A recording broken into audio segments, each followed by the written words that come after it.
स्वं श्रुतिशतशिरस्थितमध्यापयन्ती स्वोच्छिष्टायां सरथिनि गणितं यावलाकृत्यभुङ्क्ते भूदातस्यै नम इदमिदं भूय एवास्तु भूयः। जय श्रीमन्नारायण, जय जय श्रीमन्नारायण। भगवन्मल्लुलारा గోడ రంగనాథ కళ్యాణ మహోత్సవం 30 రోజులు మన కోసం పరమాత్మని నిరుపావై వ్రతం అనే పేరుతో ఆరాధిత చేయించి మనందరికీ అనుగ్రహించి పరమాత్మ దివ్య దర్శన భాగ్యాన్ని కలిగించిన శుభ దివసం ఇది. భూతి అనే శబ్దానికి పరమాత్మతో నిత్య నిరవధిక నిరతిశయ మహానందం అనుభవించుట అని అర్థం. ఆలయంలో ఏ వేడుక పరమాత్మకు నిర్వహించబడుతూ ఉన్నా శ్రీ పాంచరాత్ర ఆగమ శాస్త్రం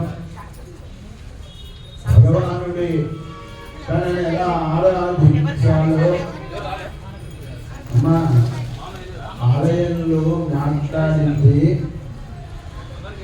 ఒక 2 ఫలితాలు ఉంటాయి. ఒకటి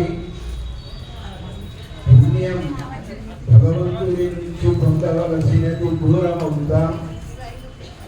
రెండవది ఇతరులను కూడా పలకరించడం వలన వారి పాపం మన ఎత్తు మీద పెట్టుకుంటా. అమ్మా ఇక్కడ ఒకటే మైకుంది,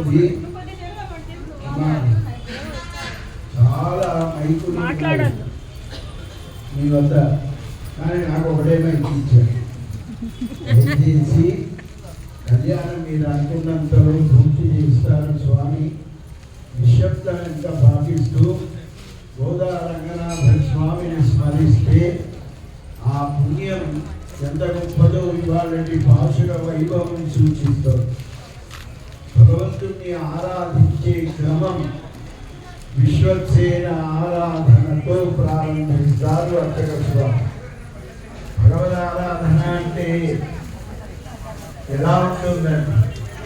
ఆ ఆరాధన చేసే అర్చకులు తమని తాము శోషణ, దాహన, ప్లావన ముద్రలతో సంస్కరించుకొని పరమాత్మని స్మరిస్తూ పరమాత్మ ఆజ్ఞతో సపరివారముగా అంటే విశ్వక్సేనాది పరివార గణముతో కూడిన పరమాత్మని ఆరాధన చేస్తారు.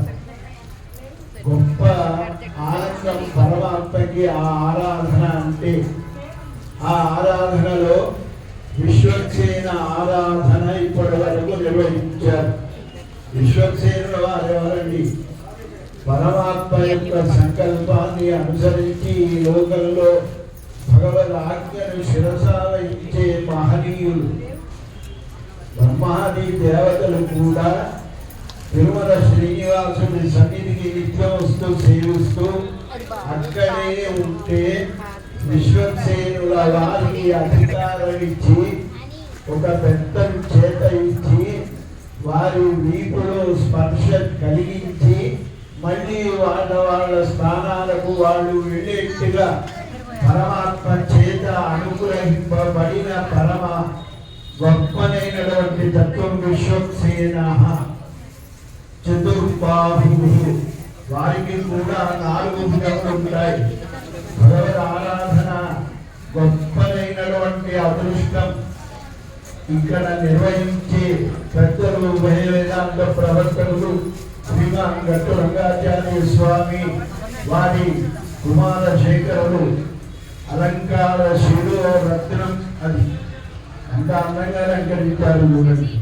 మనం అందరం శ్రీరంగం వెళ్ళి గోదా రంగనాథ కళ్యాణం చూడ కలిగిన అవకాశం లేనందున ఆ ఇరువురిని మన కంటికి ప్రత్యక్షంగా దివ్యమైన అలంకార స్వరూపంలో ఆ రంగనాథుని ఒక అభినివేశాన్ని మన ముందు నిలిపిన అలంకార శిరోరత్న వంశీకృష్ణ. ఇలా గొప్పనైన ఆనందాన్ని అనుభవించే ఈ ఘడియ పరమాత్మని స్మరిస్తూ ఉందాం. విశ్వక్సేన అనుగ్రహం తదుపరి పరమాత్మ అనుగ్రహం లభిస్తూ ఉంటుంది అని ఆగమ శాస్త్రం మనకి సూచిస్తూ ఉంది. కనుక సపరివారంగా మనం ఇంట్లో తిరువారాధన చేసినప్పుడు కూడా సమస్త పరివారాయ ఎందుకంటాం, పరివార గణముతో కూడిన పరమాత్మని ఆశ్రయించాలి. అది విశ్వక్సేన ఆరాధనలో మనకి స్వామి అనుగ్రహించారు. వాలంటీర్లు మౌనంగా పనిచేసుకోవచ్చు మీరు అనుకుంటే, మాట్లాడకుండా చేయగలిగిన సామర్థ్యం మగవాళ్ళ కంటే ఆడవాళ్ళకి ఎక్కువ. సరిగలతో పనులు చేసుకోవచ్చు. ఎవరికి ఇబ్బంది కలగకుండా గోదా రంగనాథ స్వామి యొక్క నామాన్ని స్మరిద్దాం, కైంకర్యంలో పాల్గొందాం. జై శ్రీమన్నారాయణ.